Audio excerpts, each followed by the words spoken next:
100 years ago, the city of Hull was at the heart of a global oilseed industry, a business developed from the processing techniques of whaling and long-standing trade links with the bountiful agricultural landscapes of the Low Countries, Russia and the eastern plains of England. A consolidation of oilseed firms at the beginning of the 20th century brought the British Extracting Company to the fore of this industry, and following the First World War led to the creation of a 37-acre oilseed crushing and processing complex, bordered by river, rail and road connections to Hull's industrial core. Here, over 700,000 tonnes of oilseed were crushed annually, processed into soaps, pharmaceuticals and agricultural feeds. Oilseed imports into the BOCM site accounted for around 45% of national production. Such was the scale of this complex that whole districts of employee housing were built, as well as a church, vicarage and theatre, all integrated into the site. Though at this time British Extracting was a powerful force in the UK oilseed industry, this was based predominantly on the trade networks of oilseeds grown across the British Empire, with very few oil crops grown on UK soil. The trend towards more localised oilseed industries and the gradual outdating of the site's processes led to the slow decline of the British Extracting site, with all but the silo building now demolished. The site is now used for the storage of aggregates and lightweight industrial sheds. The year is 2003. Aiming to meet the stipulations of the Kyoto Protocol, the European Parliament created the first Renewable Energy Directive, with a target to grow the use of biofuels in transport to 10% by 2020. The primary source of biofuels are oilseed crops, in Europe predominantly rapeseed, but also soy and palm in other parts of the world. The EU's ambition led to rapid growth in vegetable oil consumption, with the main source of growth in domestic rapeseed cultivation.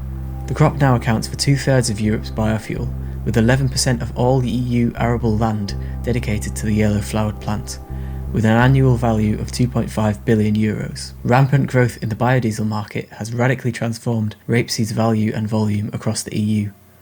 The grass is unique in its status as a break crop, naturally returning nitrogen to the soil. Europe now has an annual output of 22 million tonnes of rapeseed, accounting for 30% of global production. Despite such growth, for the last 3 years the global demand for rapeseed has continued to outstrip production. This, along with the rising cost of rapeseed as a valuable biofuel, has led to the contentious use of palm oil imports in the production of EU biofuels. Palm oil biodiesel is 3 times as pollutive as regular diesel, not to mention the plant's shipping emissions or its impact on tropical rainforests. States across Europe were faced with the same Renewable Energy Directive, regardless of their climate's viability for localised oilseed production.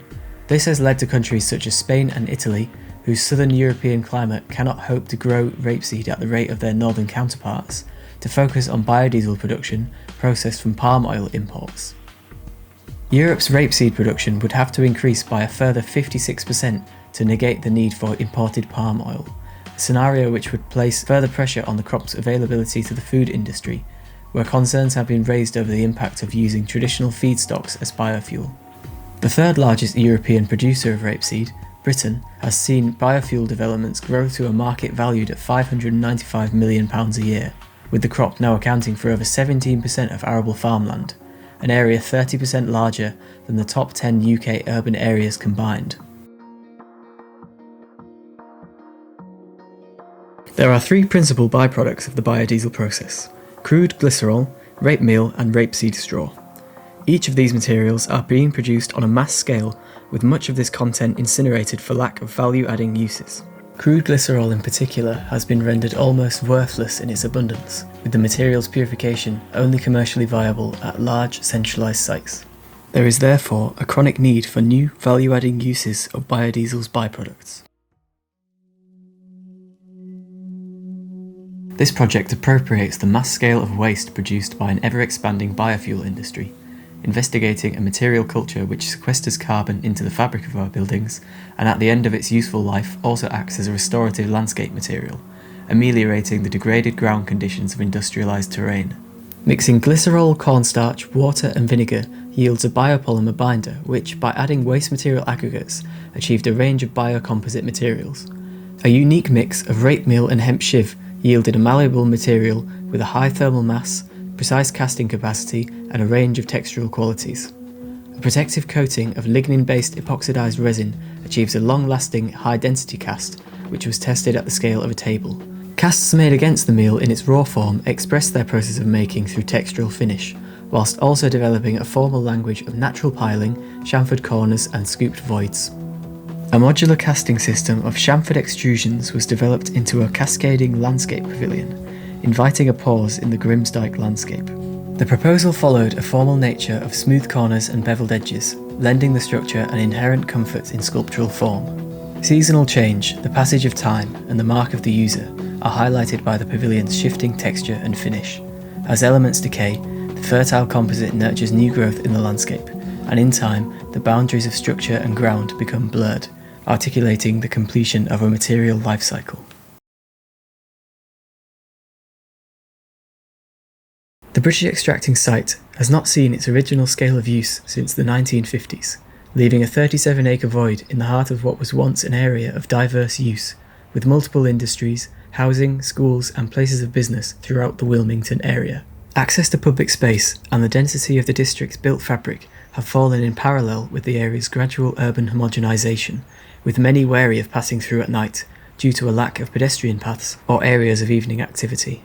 The British extracting site is constrained by its scale, the listed nature of the 12-storey silos, and a lack of both financial means and political will, negating many of the patterns of conventional redevelopment. In lieu of the necessary capital to redevelop the British extracting site, a pact between the City Council, the site's hamstrung owner, and a company of young poor entrepreneurs is struck. The site is designated as a realm of impermanent interim use, where the materials of its past are re-engaged as a radically cheap, plentiful resource. The work of the company begins first as a self-sustaining production centre for its novel biomaterial, with an output sparing structures and products, fostering a growing interest in the substance.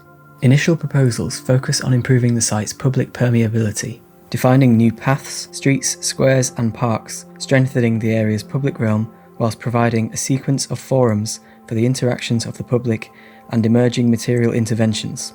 New paths, new ways through, additions of beguiling street furniture, such that the space may become slowly more visible, more civic in its outlook. As public interest and interaction grows around the site, the Oilcast company install one of their first bespoke products, a network of paths made from slabs of a dense, hard-wearing mix, furthering access across the site and embedding planting throughout its infrastructure. The slabs aggregate into landform, giving new access to the silos. Engaged as a project of reflexive restoration, the structure recounts the site's history of industrial extraction, whilst providing space for debate around our relationship to the concealed material practices shaping our environment. Over time, the site's material characteristics come to define a place where the typical delineations of landscape, urban form and material life cycles are in constant flux. Here, the baroque facades of colonial extraction give way to the presence of a material life cycle laid bare in its raw industrial excess. Oilcast production becomes the fuel for local enterprise, its expedient nature allowing workspace to be erected at minimal cost, with low rents predicated on subsequent material innovation, providing spaces lasting a month, a season, or indefinitely, based on variations in the material's composition. Business developments and material techniques progress, triggering an urban metabolism that leads to the gradual greening of the site's edges, fueled by the fertility of past structures' decay, remediating the site's degraded post-industrial terrain. As demand for the site's material grows, its increased value is reflected in the evolution of a leaner, more considered architecture, predicated on the material's compressive strength and malleability at the scale of the hand, engendering a language of structural tile vaults, allowing great spans with minimal thickness, between which the material in its raw form is subsequently packed. This enhances the strength of the vaults, whilst furthering growth of vegetation from the site's emerging parks and wild meadows up the sides of these clusters of activity. The primacy of Oilcast's role is reflected in the establishment of a mixed-use processing centre, the company's production reflected in the scale of the structure's vaults overhead, punctured by ocular exhausts and courtyards to nature, reflecting the eventual state of the site's production.